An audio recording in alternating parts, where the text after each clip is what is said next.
સરકારી અધિકારીઓની ગાડીઓની થાય છે જાસૂસી। આ ઘટના પ્રકાશમાં આવી છે પંચમહાલ જિલ્લામાં, જ્યાં અધિકારીઓની કાર ક્યાંથી જાય છે, ક્યાં પહોંચે છે, કચેરીમાં છે કે ફિલ્ડમાં છે તે અંગે વોટ્સએપ ગ્રુપ દ્વારા માહિતી શેર થતી રહી। આ ગ્રુપમાં અનેક અધિકારીઓની ગાડી, તેના નંબર અને લોકેશનની માહિતી શેર થતી હતી। જોકે આ ગ્રુપ સાથે જોડાયેલો વ્યક્તિ હાથમાં આવી જતા જાસૂસીનો ભાંડો ફૂટી ગયો છે।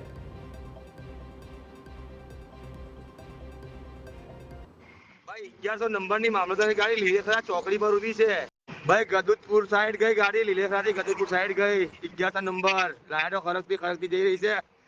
ગાડી ભાઈ ઊભી છે, સુપ્રીમ મોટર ગાડીમાં ઓઠા ઊભી રહી છે ને ડ્રાઈવર ભોય છે। 1100 નંબરનો મામલતદાર। ચાલો ભાઈ મિત્રો, કોઈ લાઈન પર હોય તો પેલા 36 એસટીએમ સાહેબ આવે છે। બારિયાવાડી ચોકડી છોડીને ગદુકપુર બાજુ કયા બાજુ આવે છે? લીલેસરા બાજુ, તુપતી બાજુ બોલી આલજો ભાઈ લાઈન પર હોય તો। ચાલો મિત્રો, 3898 અમદાવાદ છોડીને સર્કલ તરફ।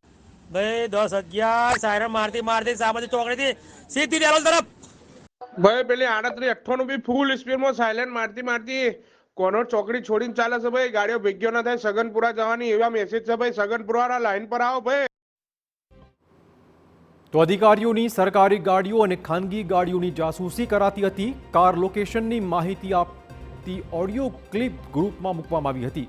ગેરકાયદે પ્રવૃત્તિ કરતા લોકોએ અલગ અલગ નામથી વોટ્સએપ ગ્રુપ બનાવ્યા હતા। આ ગ્રુપમાં ખાણ ખનીજ વિભાગ, કલોલ મામલતદાર, ઘોગંબા મામલતદાર, ગોધરા એસડીએમ, જિલ્લા પુરવઠા અધિકારી તેમજ હાલોલ એસડીએમની સરકારી તેમજ ખાનગી ગાડીઓ પર વોચ રખાતી હતી।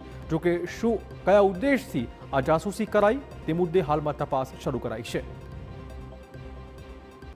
પંચમહાલ જિલ્લાની અંદર અધિકારીઓની ગાડીના લોકેશન ટ્રેસ કરવાની ઘણા વખતથી ફરિયાદ મળતી હતી। કાલે સાંજે કરીબન 7:30 વાગ્યાની આજુબાજુ મારા સબ ડિવિઝનની અંદર કાલોલ તાલુકાના ચલાલી ચોકડી પર અમે એક માણસને પકડ્યો કે જેના મોબાઈલમાં જોતા એ અલગ અલગ લોકેશન આપતો હતો। એના આધારે અમે એના 2 મોબાઈલ અને માણસને પકડ્યો એના ગાડી સાથે અને પોલીસના હવાલે કર્યો।